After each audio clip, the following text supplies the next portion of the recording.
All over the world, there are passionate arguments going on about how educational systems can be improved. And of all the ideas for improving education, few are as simple or attractive as reducing the number of pupils per teacher. It seems like common sense. But do these ideas have any theoretical basis? Today, I want to look at the situation in the USA and at some of the research that has been done here in America on the effects of reducing class sizes. In the last couple of decades or so, there has been considerable concern in the United States over educational standards here, following revelations that the country's secondary school students perform poorly relative to many Asian and European students. In addition, statistics have shown that students in the nation's lower income schools in the urban areas have achievement levels far below those of middle-class and upper-middle-class schools. So would reducing class sizes solve these problems? Well, we have to remember that it does have one obvious drawback. It's expensive. It requires more teachers and possibly more classrooms, equipment, and so on. On the other hand, if smaller classes really do work, the eventual economic benefits could be huge. Better education would mean that workers did their jobs more efficiently, saving the country millions of dollars. It would also mean that people were better informed about their health, bringing savings in things like medical costs and days off sick. So what reliable information do we have about the effects of reducing class sizes?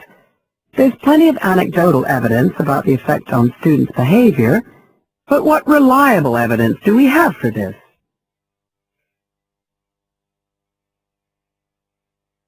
Let's have a look at 3 research projects that have been carried out in the USA in the last couple of decades or so. The first study I'm going to look at took place in the state of Tennessee in the late 1980s. It involved some 70 schools. In its first year, about 6,400 students were involved, and by the end of the study, 4 years later, the total number involved had grown to 12,000. What happened was that students entering kindergarten were randomly assigned to either small classes of 13 to 17 students or regular-sized classes of 22 to 26. The students remained in whatever category they had been assigned to through the 3rd grade, and then, after that, they joined a regular classroom. After the study ended in 1989, researchers conducted dozens of analyses of the data. Researchers agree that there was significant benefit for students in attending smaller classes, and it also appears that the beneficial effect was stronger for minority students. However, there's no agreement on the implications of this. We still don't know the answer to questions like how long students have to be in smaller classes to get a benefit, and how big that benefit is, for example. The second project was much larger and took place in California. Like the Tennessee study, it focused on students from kindergarten through to grade 3, but in this case, all schools throughout the state were involved. The experiment is still continuing, but results have been very inconclusive, with very little improvement noted. And the project has, in fact, also had several negative aspects. It meant an increased demand for teachers in almost all California districts. So the better-paying districts got a lot of the best teachers, including a fair number that moved over from the poorer districts. And there were a lot of other problems with the project. For example, there weren't any effective procedures for evaluation.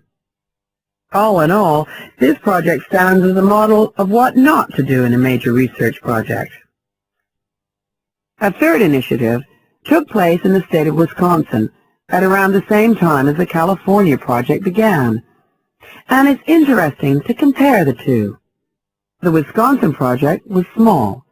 Class sizes were reduced in just 14 schools, but it was noteworthy because it targeted schools of which a significant proportion of the students were from poor families, compared with California's one-size-fits-all approach.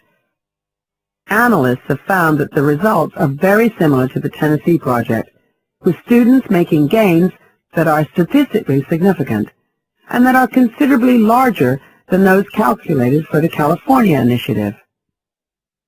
Now, I'd like to apply some of the